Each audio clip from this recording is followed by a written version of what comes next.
Hi friends, ഞാൻ സുലിയാറ. അപ്പോൾ കേരളത്തിലെ മത്സ്യങ്ങളെ പരിചയപ്പെടുത്തുന്ന ടുഡേ വ്ളോഗിന്റെ സീരീസിന് വേണ്ടി പുഴയിലേക്ക് പോവാണ്. എന്താ പുഴയിലേക്ക് പോകുന്ന വഴിയാണ് ഈ കാണുന്നത്. നല്ല സ്ഥലമല്ലേ? ഇതിപ്പോൾ ഞങ്ങൾ നടന്നാണ് ഇങ്ങനൊരു വഴി ആയിട്ടുള്ളത്. അപ്പോൾ ഇന്ന് നമുക്ക് മീനിനെ കിട്ടും എന്ന് പ്രതീക്ഷിക്കാം. അപ്പോൾ മീൻ കിട്ടിയെങ്കിൽ പുതിയൊരു മത്സ്യത്തെ പരിചയപ്പെടുത്തുന്ന വീഡിയോസുമായി വരുന്നുണ്ട്. അപ്പോൾ പുഴയിലിങ്ങനെ ചൂണ്ടലിട്ടാ. ഇതല്ലേ ഇന്ന് കിട്ടിയ മീനാണ്. കൊത്തിയാ ചോദിച്ചേ ഉണ്ടാ ചോദിച്ചു മീൻ. അപ്പം നമുക്ക് ഒരു മീൻ കിട്ടി.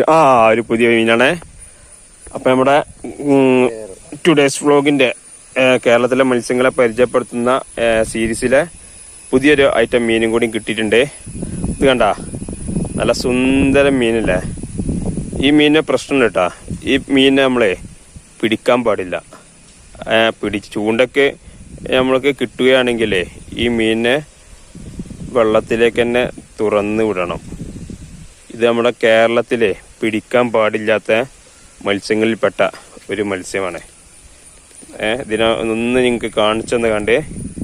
ഇത് നമുക്ക് വെള്ളത്തിലേക്ക് തന്നെ തുറന്നു വിടാം. ഈ മീനിന്റെ പേരാണ് മിസ് കേരള എന്നാണ് ഈ മീനിന്റെ പേര്.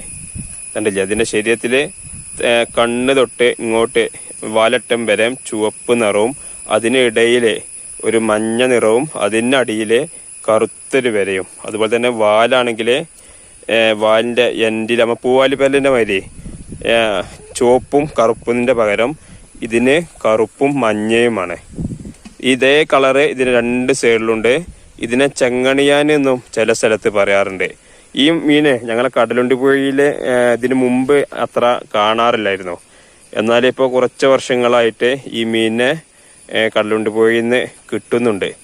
അപ്പോൾ ഇത് പിടിക്കാൻ പാടില്ലാത്ത മത്സ്യമായതുകൊണ്ട് ഇത് നമുക്ക് വെള്ളത്തിലേക്ക് തന്നെ തുറന്നു വിടാം. അപ്പോൾ ചൂണ്ടൊക്കെ ഇടുമ്പോൾ ഏതൊക്കെ മീൻ കിട്ടൂല എന്ന് പറയാൻ പറ്റില്ല. അപ്പോൾ ഇത്തരം പിടിക്കാൻ പാടില്ലാത്ത മത്സ്യങ്ങളൊക്കെ കണ്ടാലേ അതിനെ നമുക്ക് വെള്ളത്തിലേക്ക് തന്നെ